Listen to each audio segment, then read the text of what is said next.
Bien, pues buenas tardes a todos, a todas.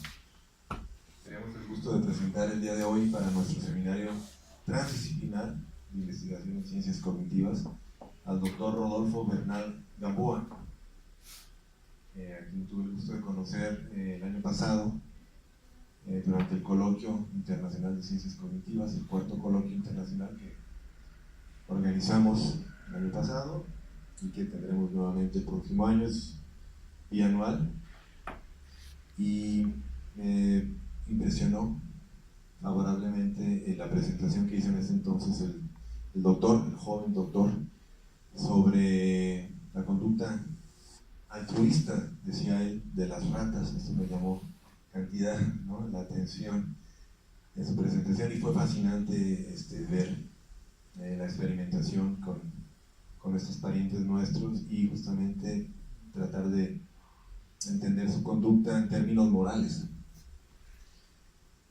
El doctor Bernal obtuvo el grado de doctor en psicología por parte de la UNAM y actualmente es el responsable del laboratorio de cognición comparada ubicado en la Facultad de Psicología de la misma UNAM. Pertenece al Sistema Nacional de Investigadores, CONACYT, con el nivel 1, y tiene 10 años de experiencia docente a nivel licenciatura y posgrado. Ha editado 2 libros y es autor de 4 capítulos del libro. Al mismo tiempo es autor de 20 artículos científicos publicados en revistas internacionales y nacionales de prestigio, de primer nivel.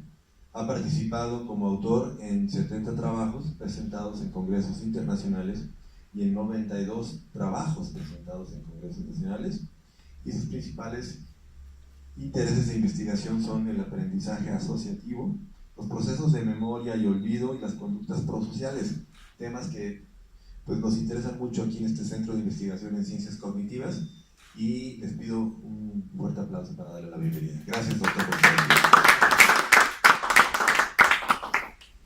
Muchísimas gracias. Quisiera agradecer la cordial invitación del doctor González, asimismo del doctor López, y las atenciones y amabilidad de la maestra Morán. Muchísimas gracias por estar ustedes aquí. La idea, me habían comentado, es presentar un poco lo que se hace en el laboratorio, y si en algún momento durante la presentación o al final es posible. Entonces lo que voy a presentarles aquí sería lo que trabajamos en el último año y medio, que es moviéndonos a estas interacciones sociales. Y les comentaré entonces un poco al respecto.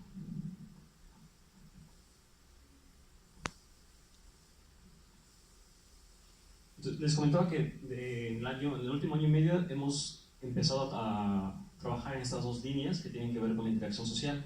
La primera, utilizamos a las ratas en este caso, a las ratas de Wistar, de laboratorio. La primera tiene que ver con la modulación social de las conductas extinguidas. Entonces hablaremos un poco acerca de esta parte, breves antecedentes y algunas posibles implicaciones clínicas de esta línea.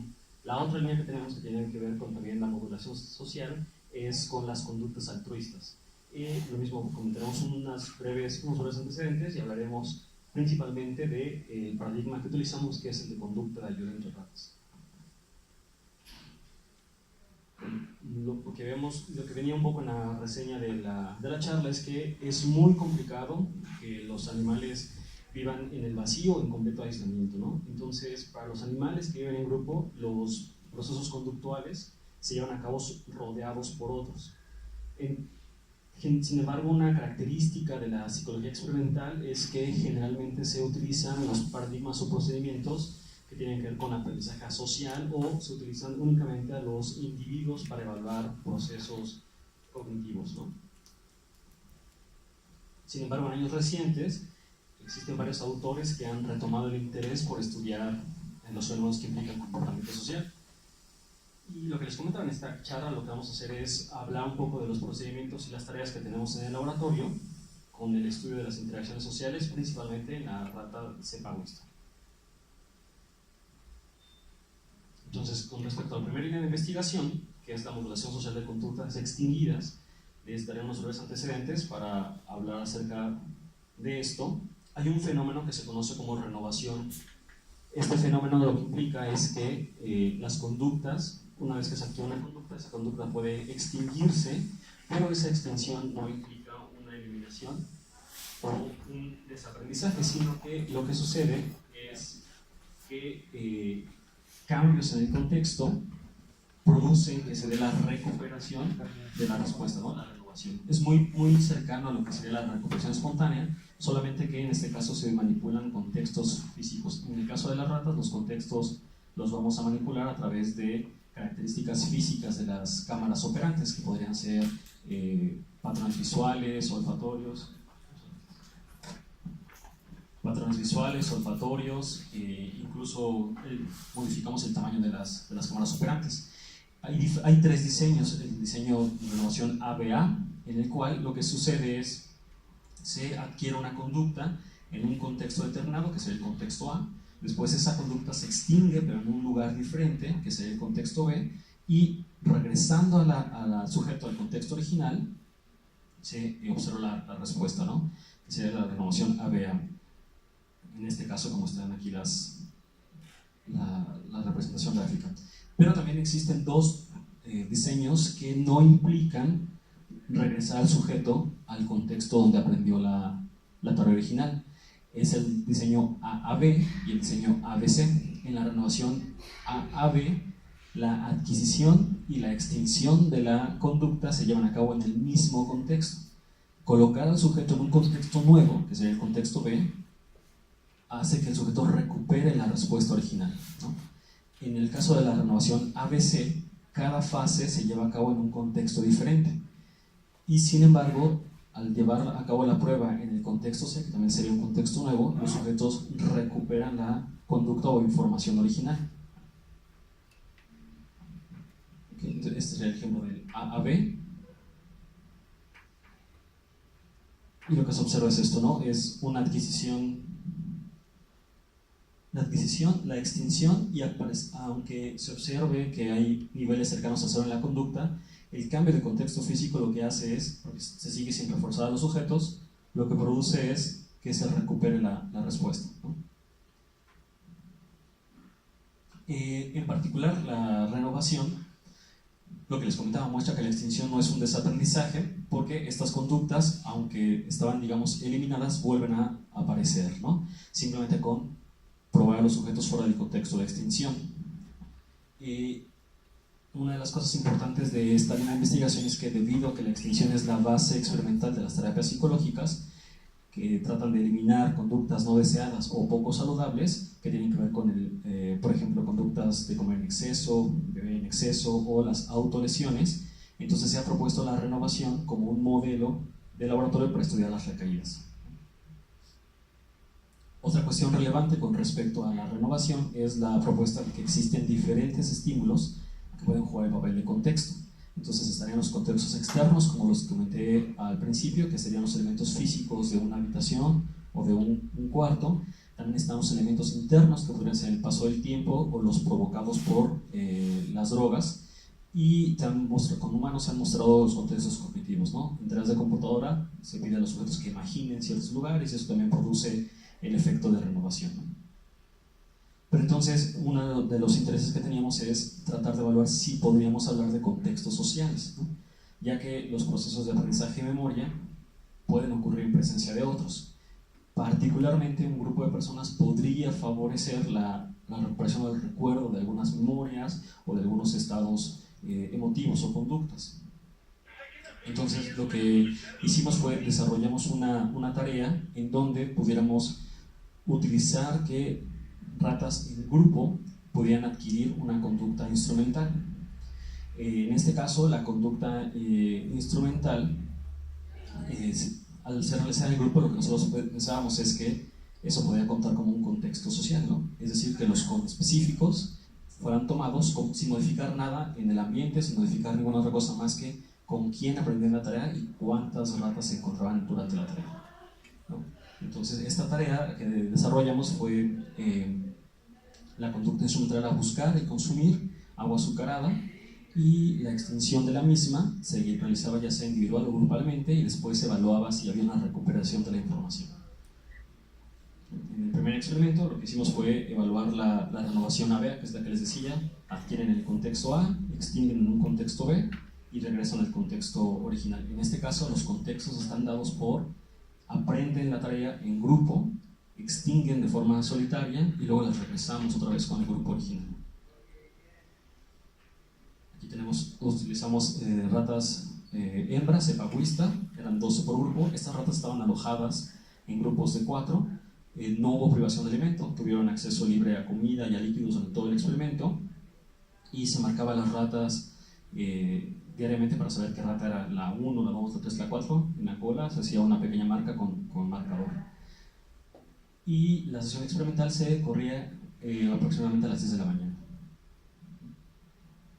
Este fue el aparato que nos usamos, una tarea bastante fácil. Buscábamos una tarea de bajo costo y era básicamente colocar a las ratas en esta caja, y eran 4 ratas que se colocaban. ¿Se escucha bien ahí, no? Sí. Y tenían acceso a estas 4 botellas. Las 4 botellas tenían agua con azúcar. Y lo único que hacíamos era registrar, por ejemplo,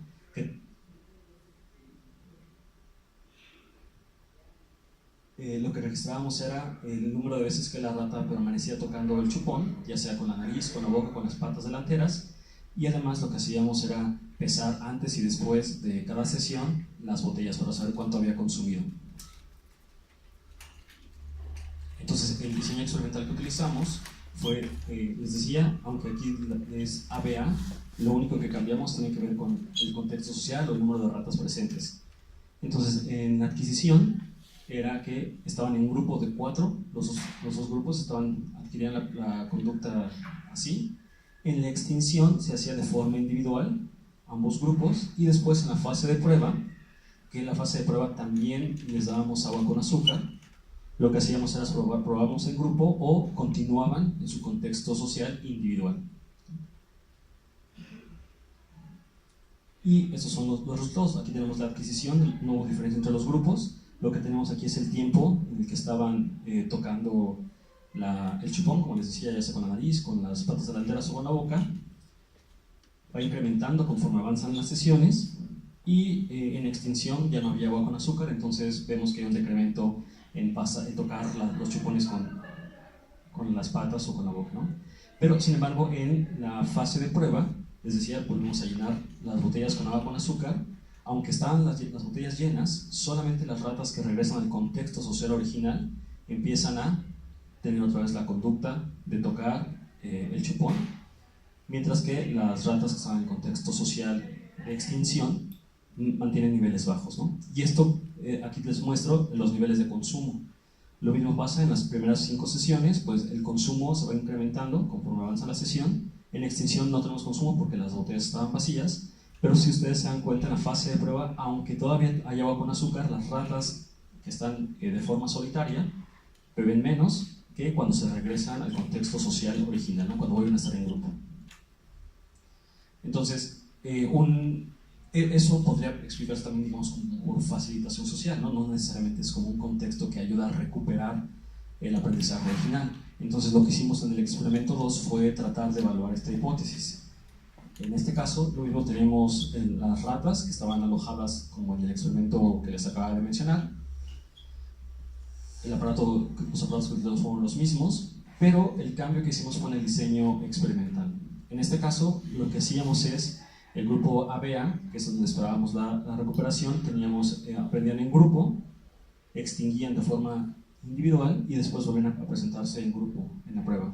Mientras que el otro grupo control, que fue el que añadimos, es durante todas las fases estaban en grupo las ratas, ¿no? Perdón, ¿puedes repetir en qué consiste la diferencia entre el siguiente experimento y el anterior? O sea, en el anterior, el primer experimento, las ratas extinguían de forma solitaria y continuaban de forma solitaria en la prueba.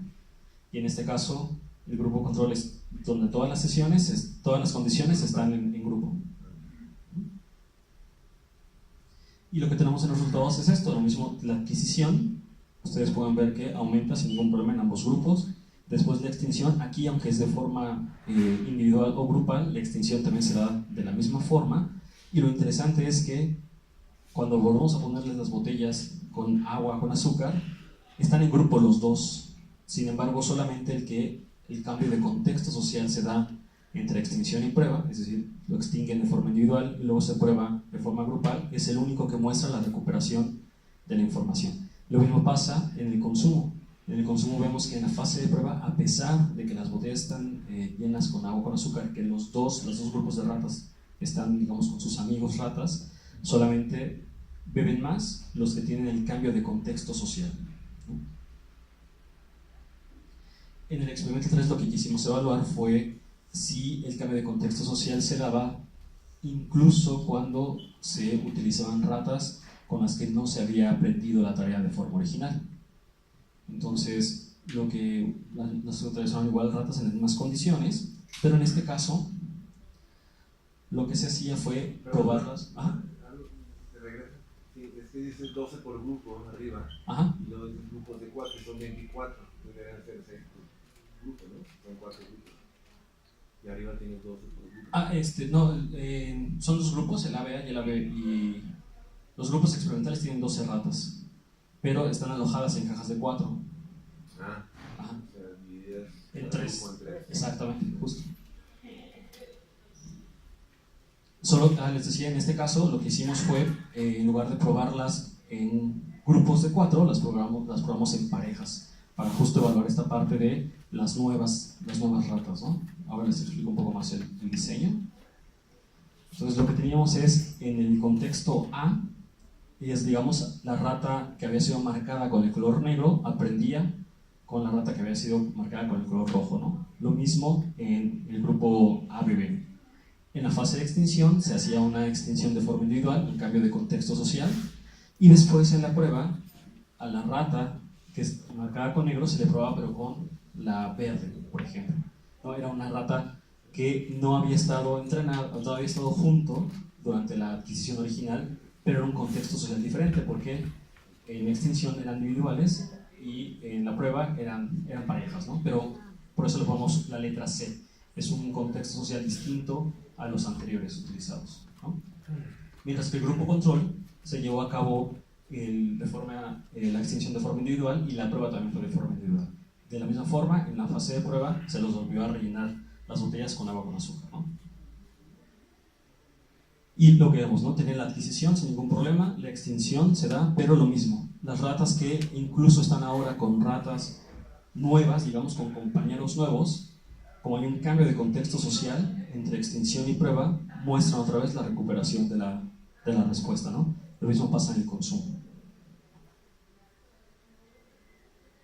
Entonces, estos experimentos muestran que esta tarea permite el estudio de la adquisición, extinción y readquisición de conductas instrumentales, ¿no? De la misma forma, esta tarea de bajo costo parece ser un modelo de laboratorio adecuado para evaluar el impacto de los otros o la presencia de otros en la recuperación de respuestas instrumentales que fueron previamente extinguidas. Este punto es muy importante considerando que el aprendizaje instrumental juega un papel fundamental en conductas voluntarias como apostar, autolesionarse, comer en exceso. Entonces, este modelo podría ser utilizado para estudiar cómo claves sociales podrían favorecer las recaídas de este tipo de conductas, ¿no? Los experimentos 1 y 2 exploraron la renovación ABA a través de cambios únicamente en el contexto social de las ratas, ¿no? Ambos experimentos reportaron que después de que las ratas recibieron la extinción, que digamos esto sería como la terapia, ¿no? Aprenden a beber con amigos, pero después van a terapia de forma individual, regresar al contexto original con los amigos con los que aprenden a beber, fue suficiente para que readquieran o recaigan en esa conducta, ¿no? En el experimento 3 lo que observamos es que la readquisición se da más rápida incluso cuando las ratas reciben la prueba con una compañera con la que nunca habían estado durante el aprendizaje original, ¿no? Entonces aprenden a beber con Pepe, van a terapia de forma individual y cuando van con Raúl de todas formas vuelven a recaer, ¿no? Que eso es una cuestión importante porque en las posibles implicaciones clínicas lo que estos datos podrían sugerir es que las terapias que están basadas en extinción, que la mayoría de las terapias psicológicas utilizan la extinción para eliminar las conductas que no son adecuadas, lo que podría sugerir los datos es que no importa qué tan exitosa sea la intervención terapéutica, en cuanto el paciente abandona la clínica o el consultorio del terapeuta, la probabilidad de recaer incrementa.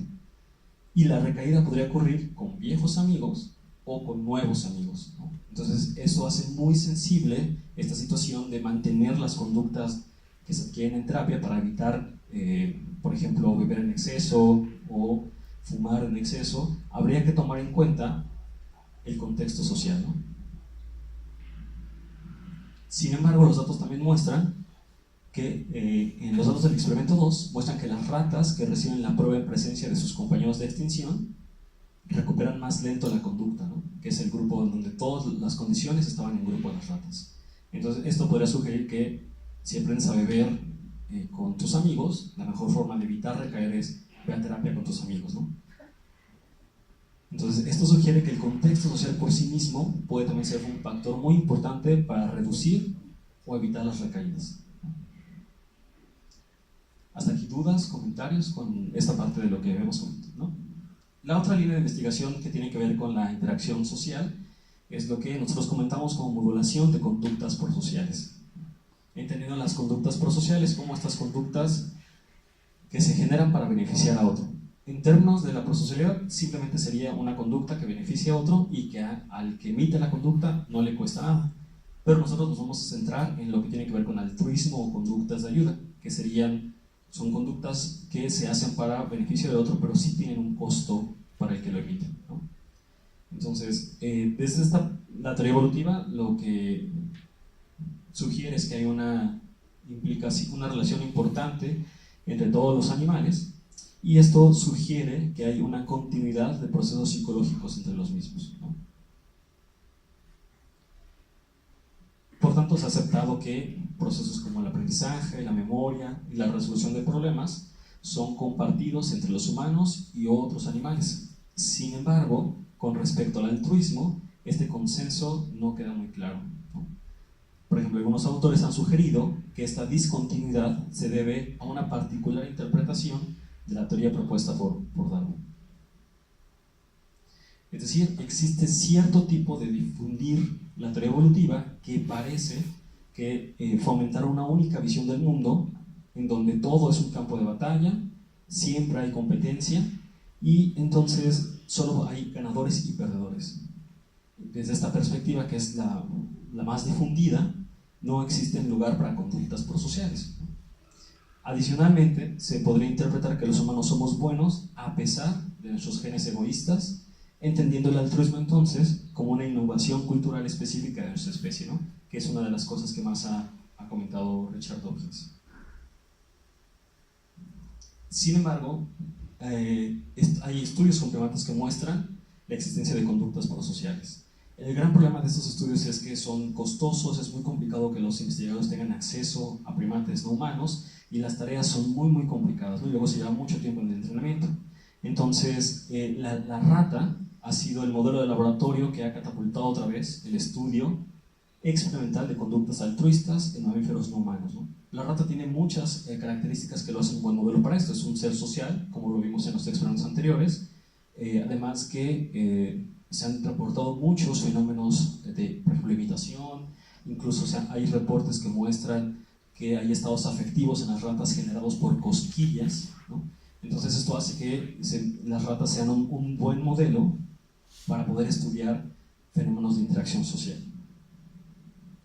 Entonces les comentaba, a pesar de que hay experimentos con primates no humanos, estos han sido muy costosos de replicar y por tanto la rata otra vez, y además en la psicología la rata es necesaria, ¿no? Es un modelo importante, se ha retomado con esto. Es importante comentarles que a principios de los 60s se publica un artículo que habla de altruismo en ratas, pero ese artículo pasa desapercibido por completo y es hasta el 2011 que se retoma otra vez este estudio. Entonces en el 62 se publica el artículo de altruismo en ratas, no se hace una réplica, no se hace un seguimiento, queda por ahí volando, y un poco tiene que ver por la etapa histórica en la que pasaba la psicología experimental. Entonces hablar de altruismo en ratas en el momento en el que el análisis experimental de la conducta estaba en su auge era muy complicado. Entonces queda, digamos que en el olvido, y es hasta el 2011 que se desarrolla una tarea que empieza otra vez a fomentar el interés por estudiar conductas de ayuda o altruismo en las ratas, ¿no? les decía que en este caso voy a hablarles más de estos paradigmas experimentales, que son los de conducta de ayuda. En este caso hay dos paradigmas que se han publicado. Este es el del 2011, de este grupo de Chicago de investigación, y hay un grupo japonés que publicó una tarea en el 2015. Básicamente en estas dos tareas lo que se hace es se trabaja con parejas de ratas. La rata 1 se coloca en una situación aversiva que le genera distrés, ahora veremos qué situaciones son esas, mientras que se evalúa si la rata 2 ejecuta algún comportamiento para reducir el distrés o malestar de la rata 1. Este es el primer, les decía, la primera tarea experimental para evaluar esto. Se publica en el 2011 y en lo que consiste la tarea es encerrar a una rata en un contenedor de acrílico que evita que se mueva la rata. Eso le genera distrés porque está, digamos, encerrada, ¿no? Esta rata no puede salir de este contenedor porque la puerta únicamente puede abrirse por afuera. Se coloca la rata en libre movimiento y no se entrena a la rata ni se le restringe de comida o alimento, y en muy pocos días, en promedio 7 días, la rata que está afuera aprende a ejecutar la conducta para liberar a la que está dentro, ¿no? Entonces voy a intentar reproducir el video que está aquí y espero que no haya ningún problema para que lo podamos ver. ¿Okay? Entonces, y la tarea en realidad es muy rápida, dura 12 días nada más. Ok, este es el día 1. Ustedes, las primeras sesiones duran 1 hora. Durante las primeras sesiones, que son 5 o 6 días, durante 1 hora, pues no se ejecuta la conducta. Es muy complicado, ¿no? Porque además la tarea no es intuitiva, ¿no? Y supongo que menos para una rata, o sea, entonces ustedes pueden ver ahí. El primer día que se hace, que generalmente es entre el 5 o el 7º día, ustedes vean la forma en la que se ejecuta. Está en el minuto 25.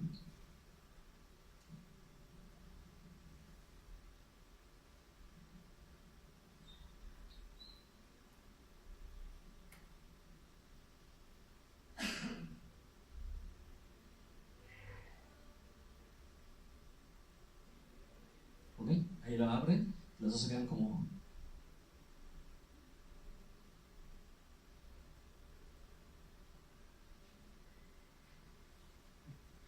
Pero conforme avanzan los días, la conducta se ejecuta cada vez más rápido y se ejecuta de la misma manera, ¿no?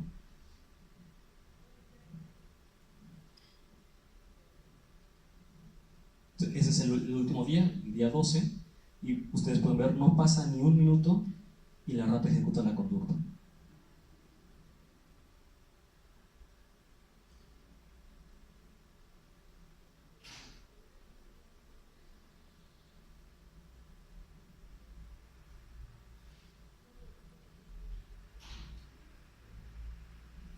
Y eso es lo que se muestra en esta gráfica.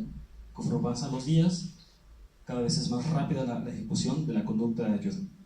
En el artículo original ellos tienen diferentes controles. Un control tiene que, para demostrar que no es una conducta de exploración y que las ratas son muy curiosas, se coloca el cilindro sin nada, no se dan las conductas altruistas, se coloca un muñeco en forma de rata, tampoco aparecen las conductas, es únicamente cuando está la rata viva encerrada en esto, ¿no?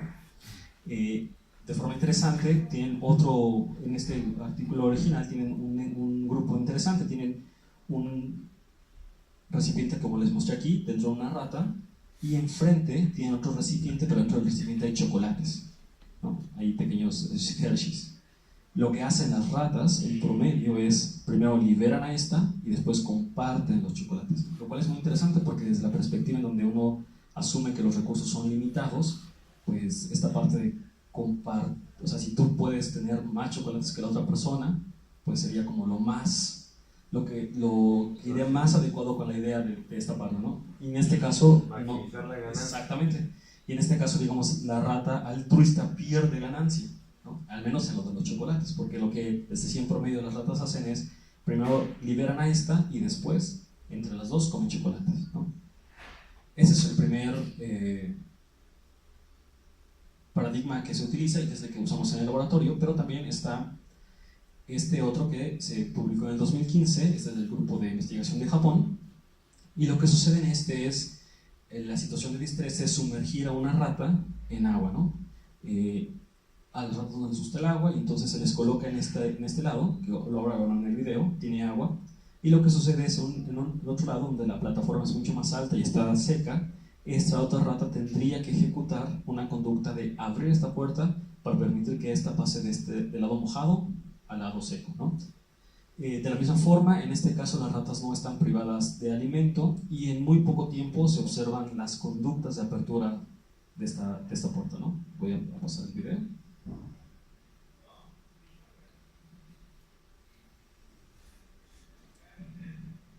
Entonces en este caso se coloca la rata, ven, no quiere estar ahí, la meten otra vez.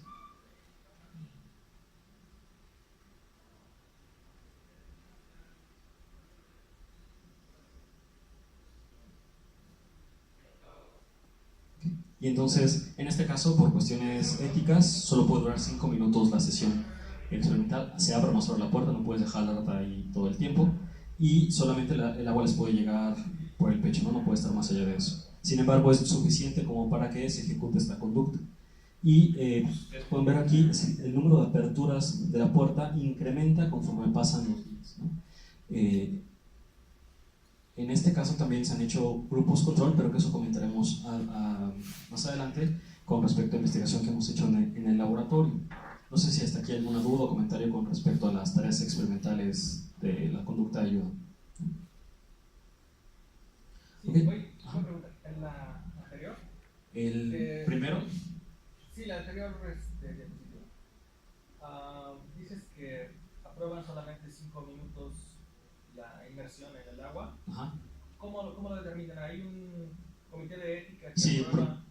un protocolo lo único que te permiten es que te esté 5 minutos sumergida en agua. Más allá ya no te lo aprueban los protocolos de investigación.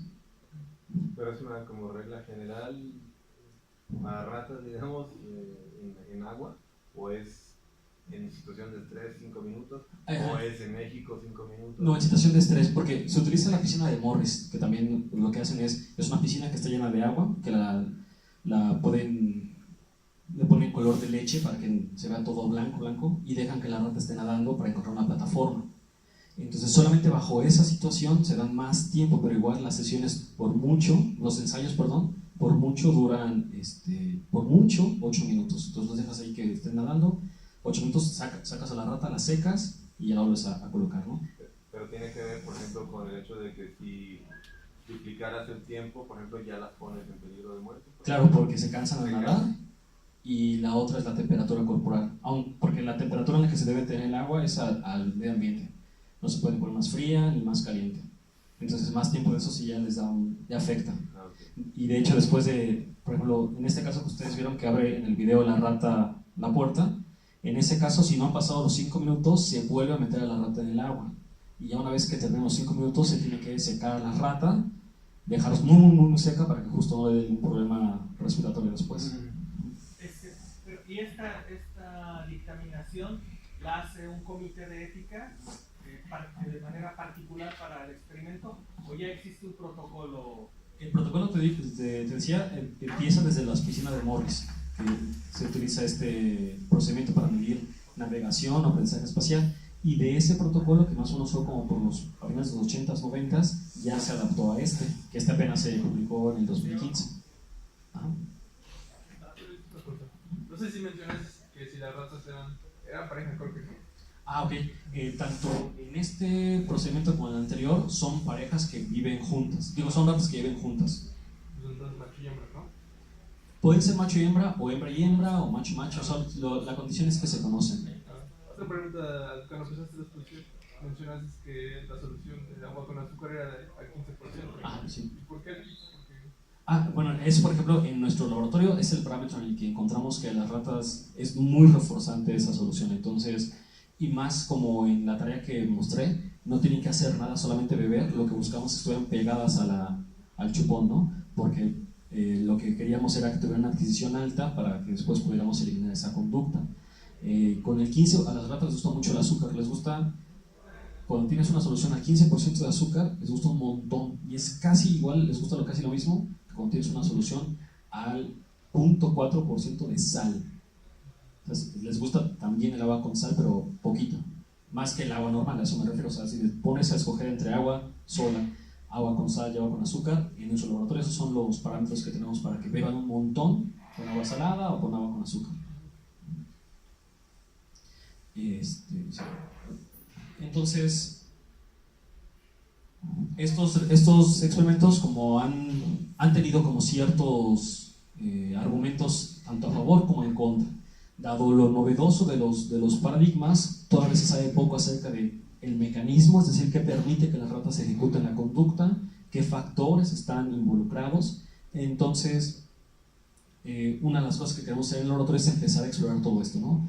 El mecanismo sería empatía, el mecanismo es un reforzamiento social, el factor que está involucrado tendría que ver con contacto social, ¿no? Entonces hay muchas cosas todavía que se pueden hacer al respecto.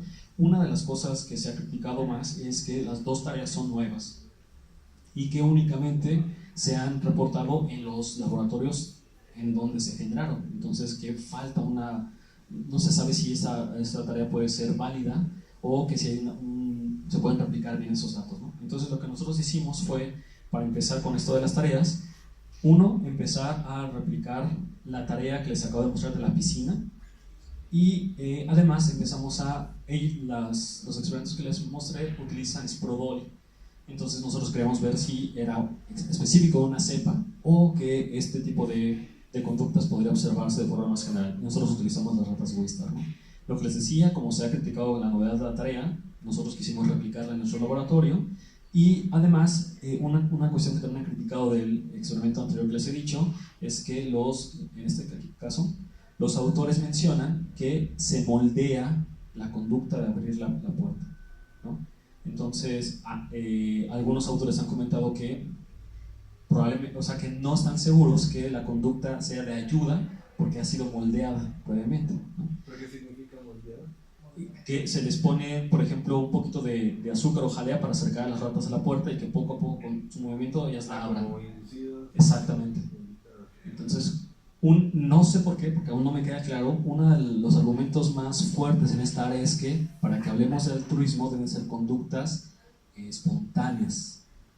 Aún no queda claro por qué esa es la situación. Entonces, cuando alguien habla de que se entrenó una rata, en el caso anterior, en el primero que les mostré, aquí no hay entrenamiento, ¿no? Aquí sí es conforme pasa el tiempo. En este caso, en uno de los experimentos, los autores mencionan que moldean esta conducta, entonces también se ha criticado ese punto. Entonces, lo que nosotros quisimos hacer en este experimento fue abordar estos tres primeras críticas.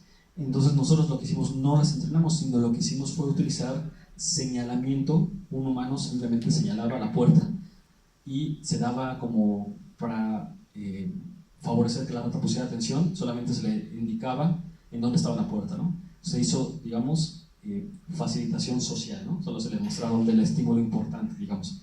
Entonces, eso fue lo que hicimos en este primer experimento. Utilizamos ratas de Wistar, les decía, estas son 8 por grupo. En este caso, las ratas estaban alojadas en parejas, ¿no? Lo mismo, se les marcaba la cola con diferente color.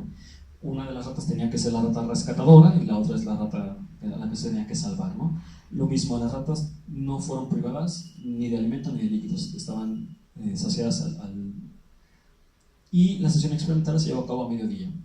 Una pregunta. Las ratas, hablabas de una rescatadora y una rescatada.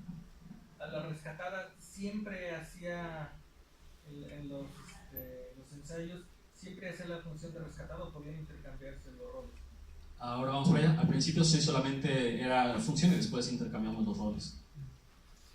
Algo interesante es que o sea, no tuvimos ningún criterio específico en que una va a ser rescatadora o una va a ser la rescatada, ¿no? Es decir, fue al azar, tal cual agarramos y... Entonces, el aparato que utilizamos fue, nosotros construimos un modo muy similar al que ven en el video, ¿no? Que es de acrílico transparente, y les decía aquí, se colocan 5 centímetros de agua, y aquí está la plataforma en la que se colocan las ratas. Primero se coloca esta rata, y después viene la rata que va a rescatar. En el caso de este experimento, lo que nosotros hicimos fue unas sesiones de preexposición o de señalamiento a través del humano. lo que hacía es colocaba su dedo y lo señalaba a la puerta, ¿no? Mientras no estaba la rata, obviamente. Se hacía preexposición solamente al aparato, es decir, no había agua, no había rata, y la rescatadora lo que se hacía, se le colocaba aquí, con la puerta cerrada, y solo se le señalaba dónde estaba la puerta, ¿no? Eso se hizo, aquí les digo, durante 5 días. Entonces tenemos un grupo donde no estuvo esta preexposición y el grupo donde tuvo la preexposición. Después fueron 12 sesiones en donde estaba la fase de aperturas de puerta, y luego lo que comentaba el compañero, son sesiones esta de reversión, o se cambiaban los papeles de 3 días, ¿no? Entonces lo que nosotros vemos aquí es, ahora vamos a fijarnos solamente en los puntos negros.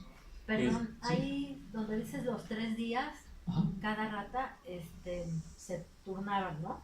Entonces, ¿y aprendían a abrirla al mismo tiempo o encontraste que unas ratas son más listas que otras o que otras no? Ah, ok. Digamos que la rata que iba a ser la rescatadora, la rata roja, se le daba la preexposición solamente a ella. La otra rata no se la dio preexposición, y solo se le colocó en el papel de rescatadora hasta esta fase 3 días consecutivos, pero a esa no se le enseñó nada, ni se le indicó nada, solo se puso ahí. Así es. Y entonces lo que nosotros vemos es, este es el número de apertura de puertas.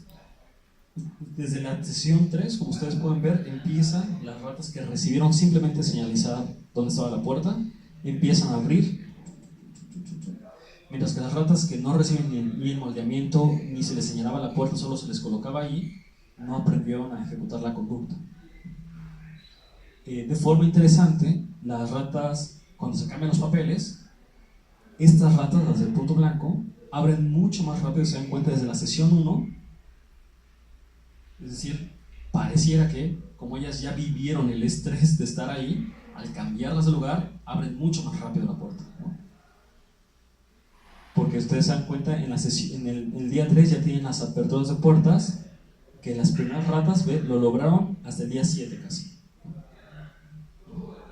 Una pregunta, ¿se hizo algún control, algún ensayo donde en las dos partes no hubiera situación de estrés? Es decir, no hubiera agua en uno si no estuvieran en la misma condición. Sí, vamos para ese es otro experimento, pero sí, justo también. Porque ahora te lo comento. Entonces, ¿cómo que? Aquí en esta gráfica lo que mostramos es cuánto tardaban en ejecutar la conducta.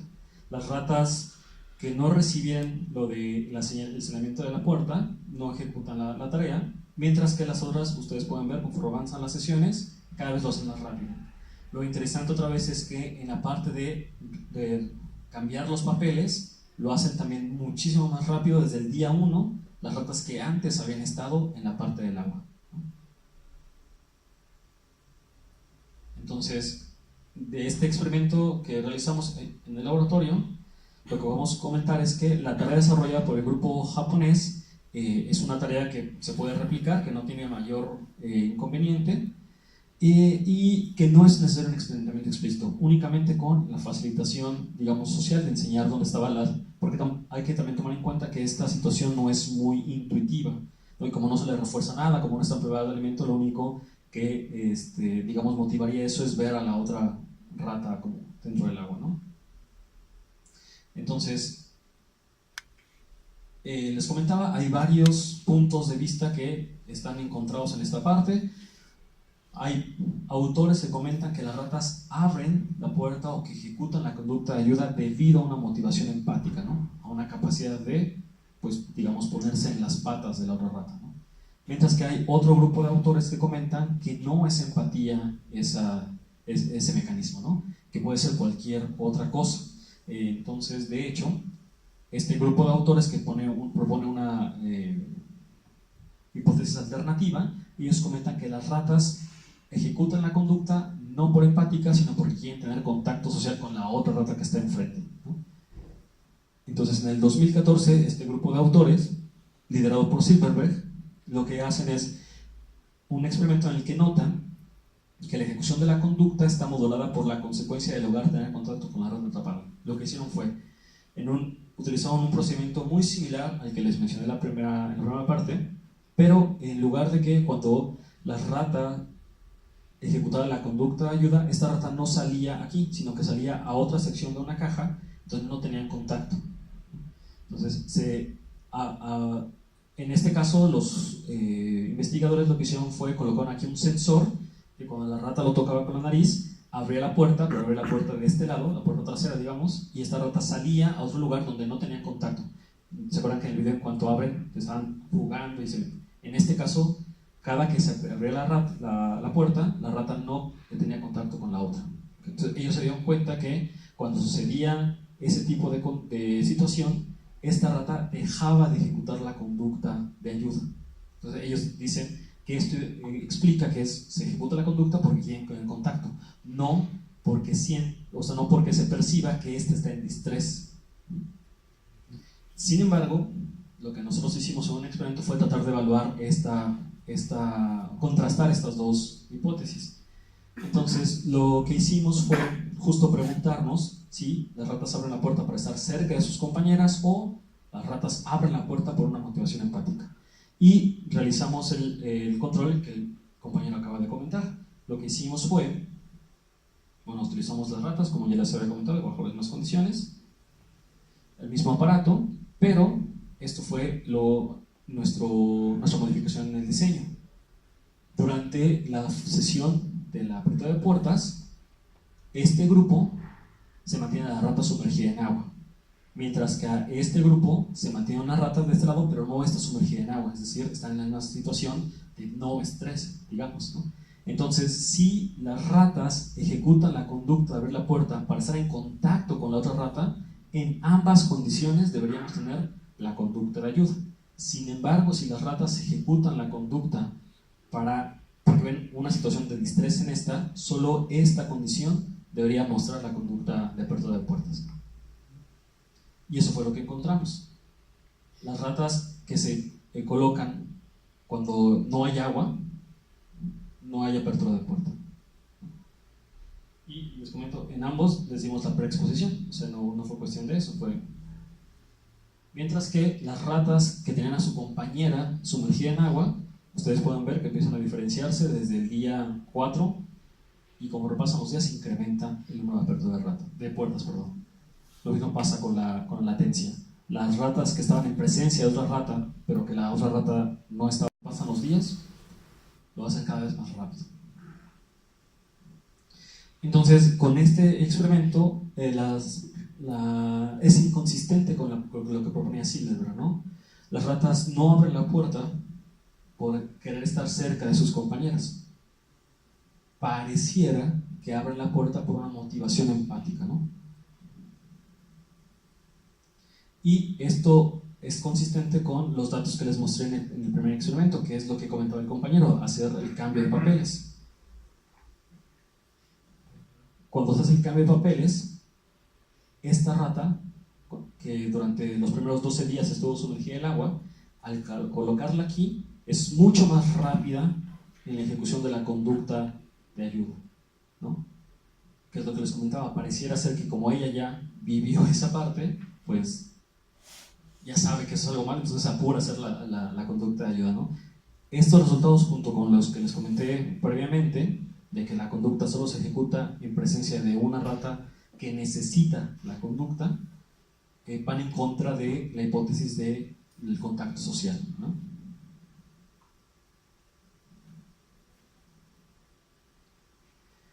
Otra de las críticas que han comentado es que hablar de conducta de ayuda implica una conducta instrumental, una conducta que está dirigida a una meta, ¿no? Es decir, las ratas tienen la meta de salvar a la otra y por eso ejecutan la conducta. Lo que ellos comentan es, lo que tienen duda es eso, que si esta apertura de puerta puede considerarse una conducta dirigida a una meta, si en verdad se hace buscando un fin, que en este caso sería liberar a la otra, ¿no?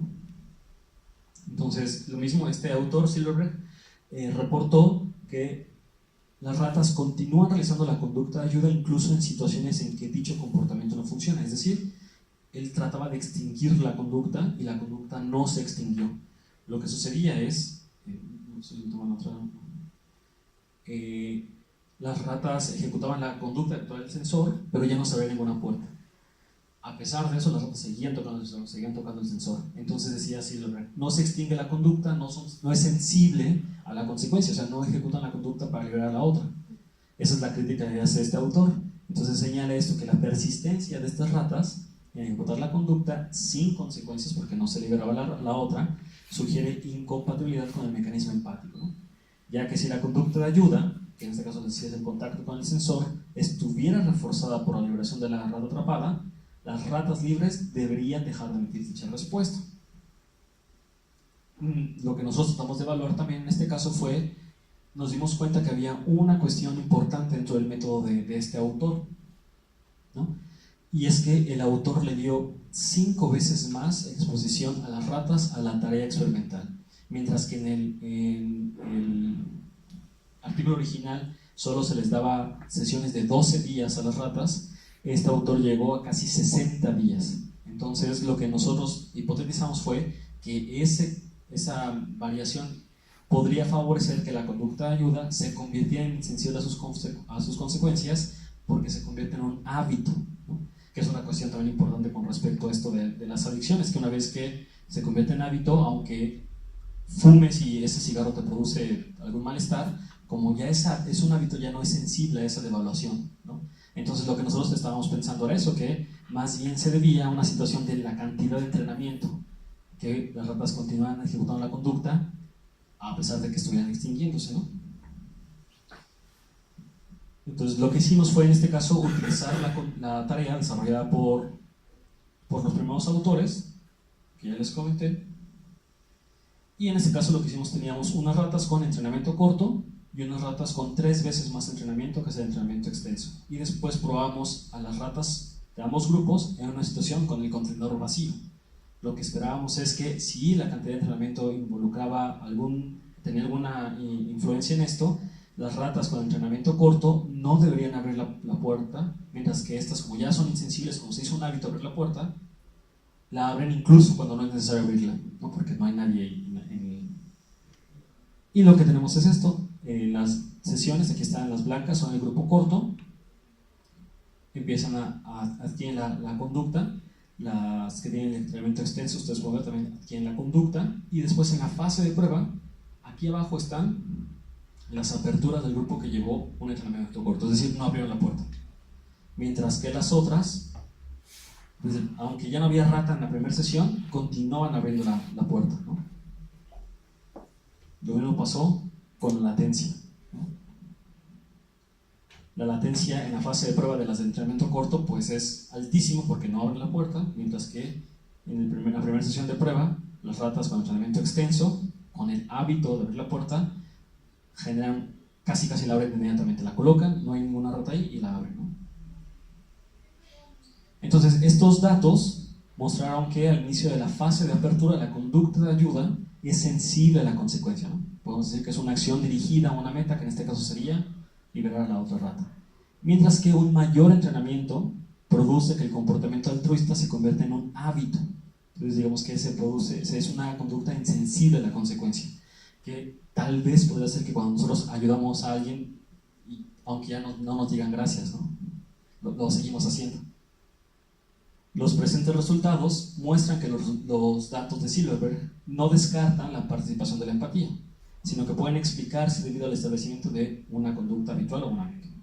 Adicionalmente, el presente experimento señala que al igual que las otras conductas instrumentales, que son dirigidas a una meta, los comportamientos altruistas son sensibles a la cantidad de entrenamiento.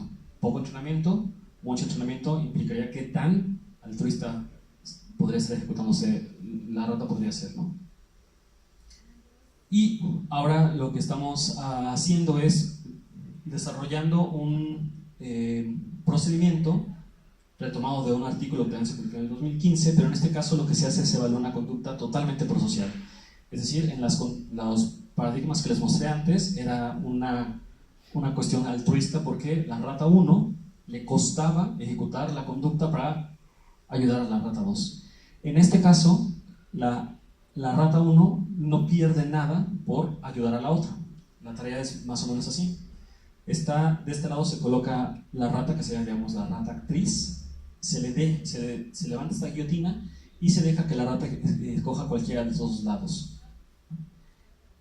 escoge cualquiera de estos lados y recibe comida. Después de esto, de este lado sale la rata compañera, que se pone enfrente del lado que escogió la rata actriz. Es decir, como sale después, esta rata no puede influir la decisión de la rata actriz, porque es la que sale antes, y sin importar dónde se coloque, va a recibir alimento, esta rata. Sin embargo, si esta rata se queda en el lado egoísta, solo ella recibe comida y la otra la ve comer. Si esta rata se queda en el lado prosocial, las dos ratas reciben alimento. Entonces, en este caso, la rata, les decía, no pierde nada para darle a la otra, digamos, ¿no? Entonces, déjenme poner, aquí tengo un video, tenemos un grupo control con un muñeco en forma de rata. El muñeco, ustedes pueden ver, no se mueve. Cuando usamos el muñeco, son los dos preliminares, pero eso todavía no se los presento. Las ratas eligen de forma diferenciada egoísta prosocial. Cuando es una rata viva, lo que tenemos son ratas que escogen el lado prosocial por encima del egoísta. Algo muy interesante, en el caso anterior que les mencionaba, las ratas eran ratas que se conocían, vivían juntas. En este caso se da la prosocialidad incluso cuando son ratas que nunca se han visto antes. Si son ratas conocidas, es mucho más fuerte la prosocialidad, pero incluso entre ratas desconocidas se da la prosocialidad, ¿no? O sea, son ratas que no se conocen y aún así escogen el lado en donde ambas pueden comer, ¿no? Creo que lo habíamos preguntado el año pasado, pero mencionaste algo que, si no mal recuerdo, consistía en decir que si es de otra especie, de otra raza, digamos, no se daba igual la prosocialidad, ¿no? Sí, hay un... utilizando esta tarea, los autores originales, justo lo que comentaba el doctor, lo que hicieron evaluar fue si esta conducta tenía cierta relación con el racismo, ¿no? Y entonces tenían una... En el caso que les dije, pues son ratas de la misma cepa. En este artículo que publican en el 2014, lo que ellos tienen es una rata que es una cepa diferente a esta, es decir, de esas que tienen la capucha negra. Las ratas que están afuera son ratas blancas y el grupo que tienen para compararlo son dos ratas blancas. Lo que se observa es que en el grupo donde son de la misma cepa se ejecuta la conducta altruista, donde están de diferente cepa no se ejecuta la conducta altruista, ¿no? Pero lo que continúan haciendo estos autores es, lo que hacen es, desde que nace la siguiente camada, se les colocan ratas de diferente cepa. Una vez que estas ratas crecen con ratas de diferente cepa, tanto aquí como aquí se da la conducta altruista. Y luego algo más interesante, nacen las ratas de la camada blanca, de ahí sacan una en cuanto nacen, y esas ratas blancas crecen con ratas de capucha negra. Las ratas blancas que crecieron con ratas de capucha negra nunca ayudan a otras ratas blancas, solo ayudan a ratas de capucha negra, ¿no? Es decir, la interacción social modifica muy fuerte la rata es blanca, ¿no? Pero no ayuda a las otras porque no son de su misma especie, porque creció con otras. ¿Sí? En el último experimento que mostró... ¿Este? No, el de conducta prosocial. La rata que sale primero, sin importar cuál de los dos lugares se escoja, recibe exactamente el mismo alimento. Así es. Así es. Ok, de nuevo, pues yo diría, no es seguro que sea algo prosocial, ya que no está discriminando entre los dos lugares, ya que está recibiendo el mismo refuerzo. Es decir, que simplemente puede irse donde está la otra rata, no porque le den comida a la otra rata, sino por contacto social. En los dos lados tienen la misma cantidad de comida. Solamente que aquí lo importante es que esta rata entra hasta después que esta ya eligió. O sea, es decir, no elige el lado donde viene la rata. Supongamos, sale de aquí la rata, esta, sale, se coloca aquí, y después de unos segundos, esta rata se coloca aquí y recibe comida. Pero este lado, digamos, lo ponemos como egoísta. Y este lado es lo mismo, solo que aquí las dos reciben comida. Creo que si fuera lo que tú comentabas, sería insensible, daría lo mismo 50-50. Pero lo que sucede es que esta rata se va al lado en donde las dos reciben. Es decir, la otra rata puede salir en cualquiera de los dos lados. Una vez que esta escoge el lugar, nosotros forzamos a esta que esté enfrente. Ah, ok. Ajá. Pero ya no pueden cambiar de lado. No, ya no. Entonces, supongamos que ustedes escogen el lado negro. Y nosotros los experimentadores decimos que este es el egoísta. Esta rata escoge el lado negro, a esta la forzamos a que llegue al negro. Entonces, este, digamos, no recibe nada y solo ve comer a la otra. En el otro caso es, escoge el lado blanco, ya que lo escogió, sacamos a esta, la ponemos en el lado blanco, pero ambas reciben comida. Y las vuelven a poner una y otra vez. Y luego es otro ensayo, las regresamos aquí, y las regresamos de este lado y otra vez. ¿Y después de cuántas veces vemos una clara preferencia? ¿O desde el principio? Cuando son ratas que se conocen, es casi desde el principio. Cuando son ratas desconocidas, más o menos a partir del día 4 o 5. Son 3 ensayos por día nada más. Entonces, si es mucho más rápido cuando se conocen, se da. Pero lo interesante es que aunque no se conozcan, también se da. ¿Y eso cómo se interpreta? Porque de entrada podría ser que la recompensa o gratificación de entrada es como la prosociabilidad más la comida que ambas reciben, ¿no? Cuando son conocidas al principio. Pero la otra, es decir, cuando tardan 4 o 5 días en llegar a la solución óptima, vamos a decir, pensaremos que ya es otro mecanismo, ¿no? El que explicaría eso, porque, ¿no? Que al principio puede ser este sesgo, digamos, racial o de fraternidad, mientras que al cabo de 4 o 5 días, a lo mejor ya hay un mecanismo más de orden, como más de inteligencia, algo así. Sí, no sé, es muy interesante. Justo no hay. Lo que se ha sugerido es que podría ser empatía, pero tampoco. Les digo, se publicó en el 2015, este procedimiento, pero no hay un mecanismo, no solo está el efecto.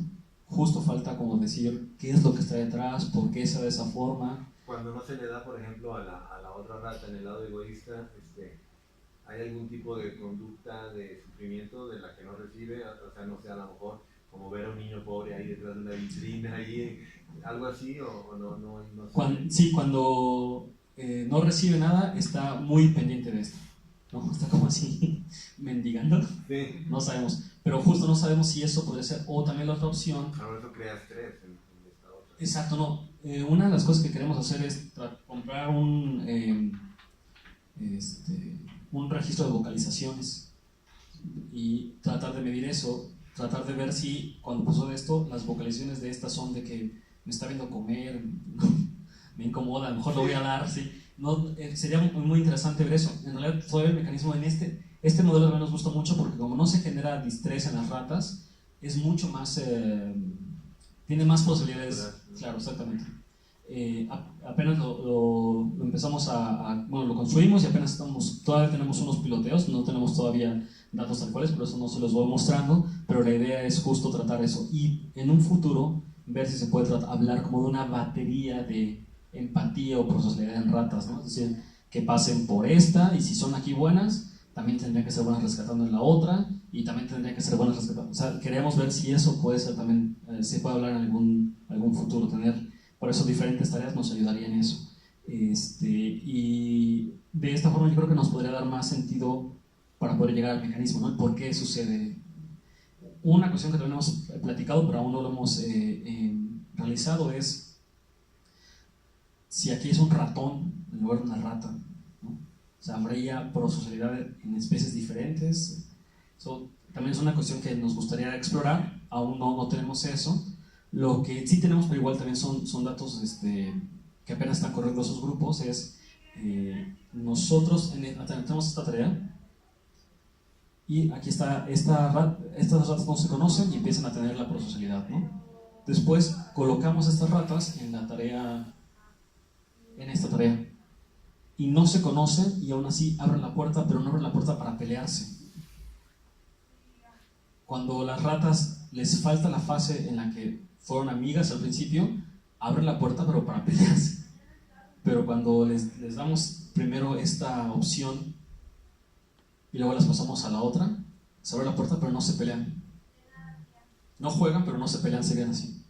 Si no hay esta opción, abren la puerta y están peleándose, ¿no? Entonces, Aún eso, les digo, son preliminares, no los hemos replicado porque estamos corriendo apenas esos datos, pero también podrían ser interesantes con respecto a esto, ¿no? De que hay un mecanismo, o sea, que esto del altruismo se puede enseñar, es aprendido y podría tener beneficios, porque en una situación en la que estamos donde faltan a veces ese tipo de conductas, políticas públicas que favorezcan esto podría dar un cambio importante. Eso también podremos en un futuro empezar a hablar de esa situación, y ya en otro futuro más largo hablar de una cuestión. Hay ciertos desórdenes que involucran la falta de empatía, ¿no? Tal vez podríamos desarrollar algún modelo de autismo en rata, sería muy largo a largo plazo, pero tal vez podríamos, si el mecanismo al final encontramos esa empatía, tal vez podríamos desarrollar algo de ese estilo.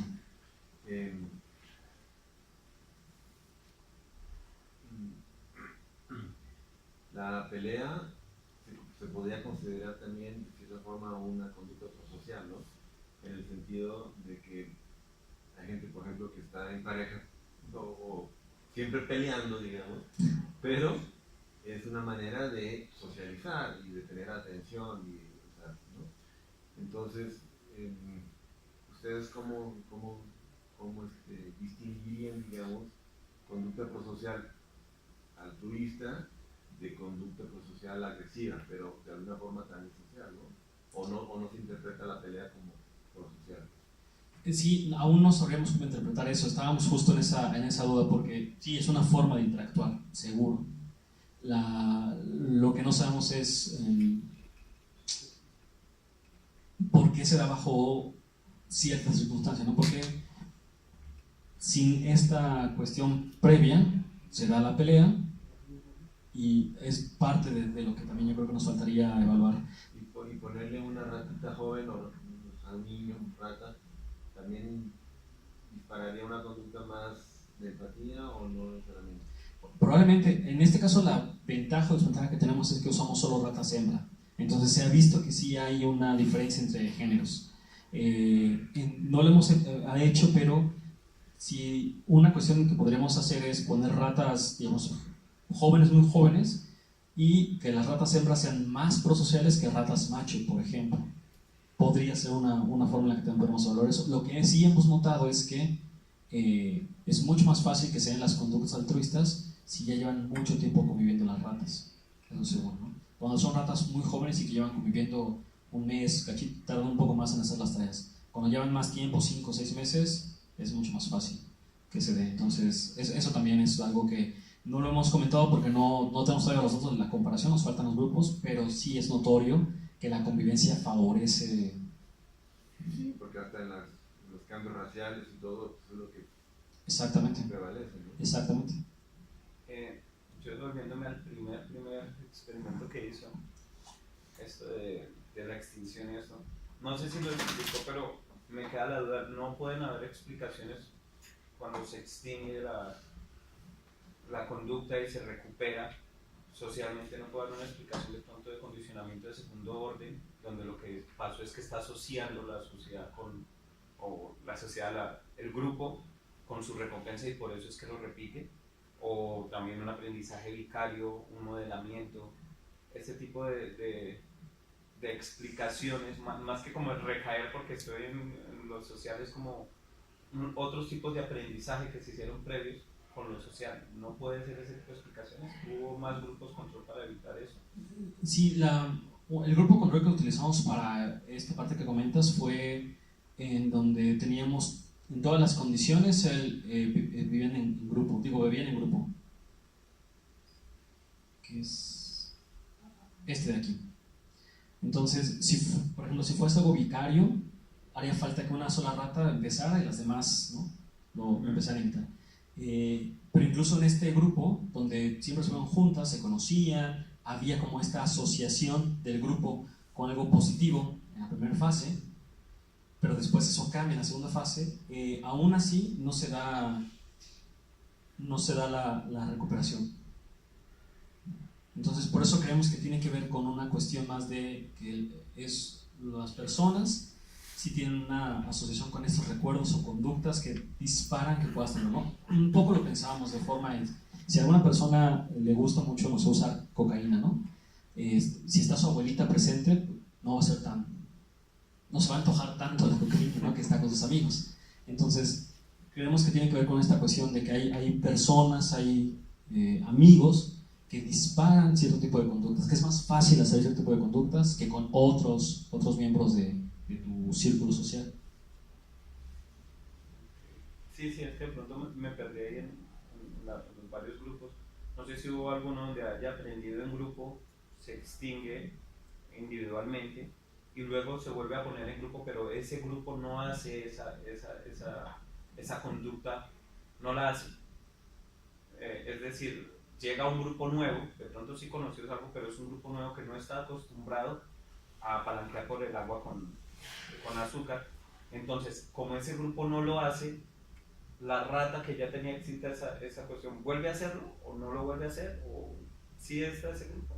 No, lo más cercano que tenemos es que son ratas que, aunque la rata que se prueba aquí no estuvo presente acá, pero las dos adquieren la respuesta.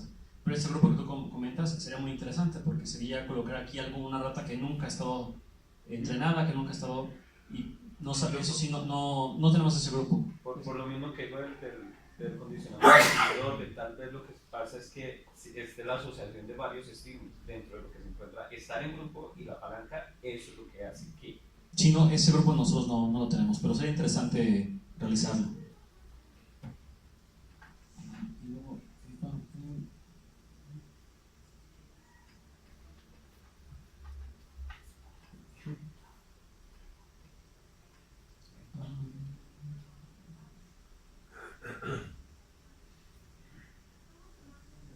Bueno, ya les mostré el video. Y bueno, básicamente ya como conclusión general de esta última parte de la línea de investigaciones es tratar de, es muy probable que en los últimos años empiecen a haber mucho más estudios acerca del altruismo, de prosocialidad, tal vez se hable más del mecanismo de empatía,